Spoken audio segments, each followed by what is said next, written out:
I'm Robert Burrill, and I'm delighted to have produced another important film for photography.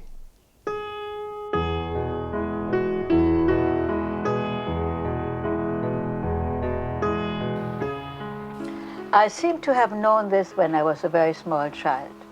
I watched the grasses in the field and how they died in the winter.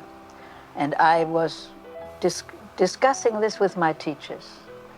And I asked these questions because I was so interested how come that they were growing and how come they were changing.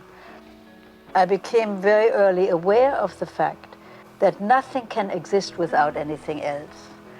So the chair that you're sitting in and the material that we are making are all made of what the earth and the sky and the electricity and so on puts together. So I don't really see how we can feel isolated from anything. The photograph that we are making, the paper that it's printed on is from a tree, and the silver is from the depth of the earth. So how can we think of it as a mechanical object when it is connected? Everything is one, and I'm one with it. And the universe is always providing all the different elements with which we are making our lives.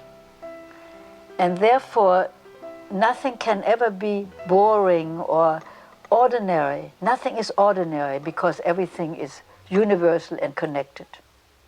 So everything in my life has been a connection from one thing to another unintentionally. I did not seek it, it came to me. Well, the important thing is to be able to fall in love every day.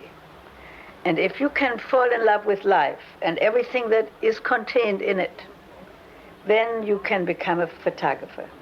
That is absolutely essential. Because love is something that expresses itself. And if you have to seek it, you will never find it. And I am so aware of that. That's why my intuition is so wonderful.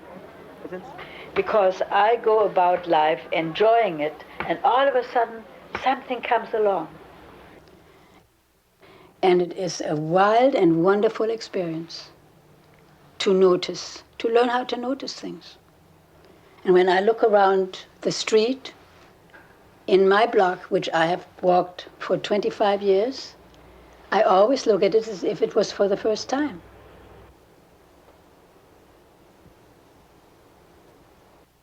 I feel there is a magic at work because when it looks beautiful to me, I can make it look that way most of the time. And the halo is the light that I put there for me to see how gorgeous and beautiful this object is. And it's a tremendous privilege to be allowed to work with the essence that makes life possible. And I think that's a wonderful way to wake up to every day of my life.